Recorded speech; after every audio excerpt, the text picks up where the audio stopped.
Kerajaan Sriwijaya adalah sebuah kerajaan maritim bercorak kuda yang pernah berjaya dan menguasai jalur perdagangan di Asia Tenggara. Kata Sriwijaya berasal dari bahasa Sanskerta, yaitu Sri yang berarti bercahaya atau gemilang, dan Wijaya yang berarti kemenangan.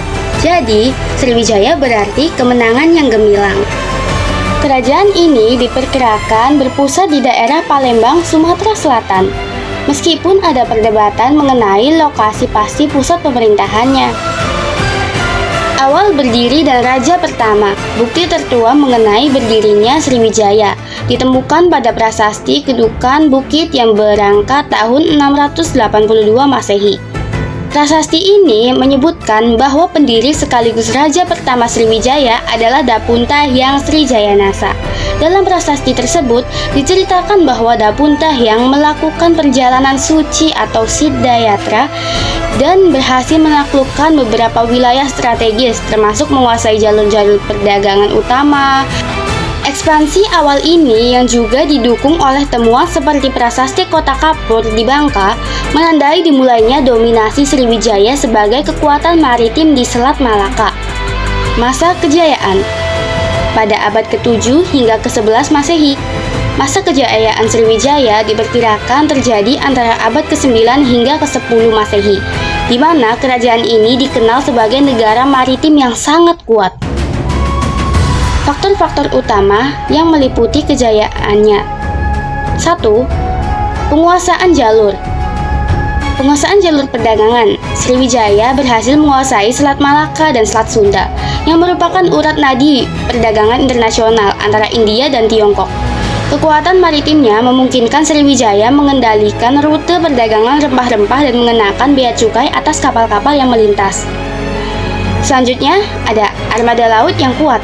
Sriwijaya memiliki armada laut yang besar dan kuat, yang berfungsi untuk menjaga keamanan wilayah maritim dari gangguan perompak.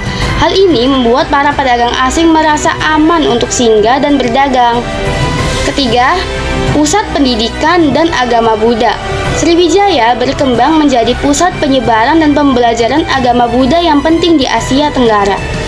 Catatan dari seorang biksu Tiongkok menyebutkan bahwa ia pernah singgah di Sriwijaya pada tahun 671 Masehi untuk mempelajari agama Buddha sebelum melanjutkan ke India dan kembali lagi menerjemahkan kitab-kitab suci.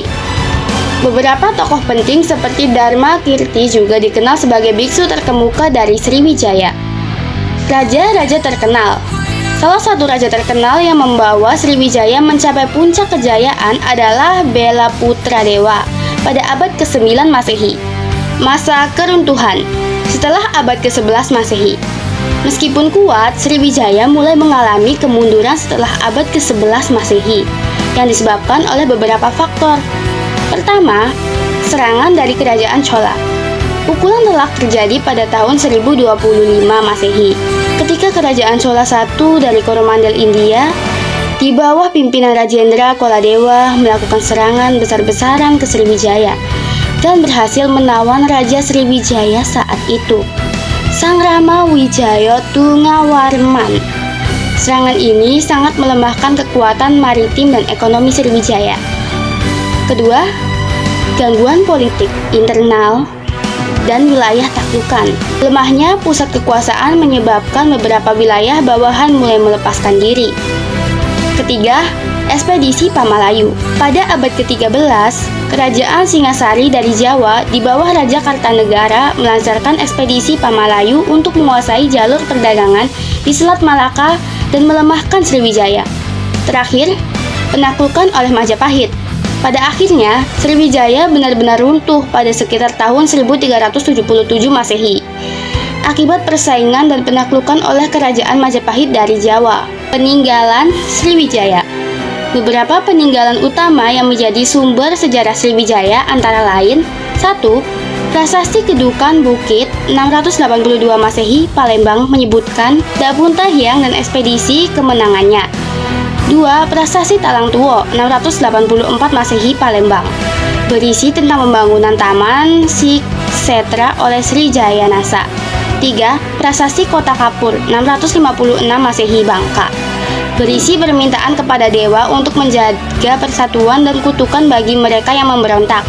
4. Prasasti Karangbarahi, Jambi. Isinya hampir serupa dengan prasasti Kota Kapur. 5. Prasasti Ligor, Thailand Selatan, menceritakan Raja Sriwijaya yang membangun Tismaya Caitya. Terakhir, situs percandian Muara Takus Riau dan situs Muaro Jambi, kompleks percandian Buddha yang dikaitkan dengan Sriwijaya. Baik, saya cukupkan sampai di sini saja. Saya harap informasi-informasi yang telah saya berikan dapat menambah pengetahuan kalian tentang sejarah di Indonesia. Sekian dari saya, Nuriana. Terima kasih karena sudah menonton sampai akhir. Wassalamualaikum warahmatullahi wabarakatuh.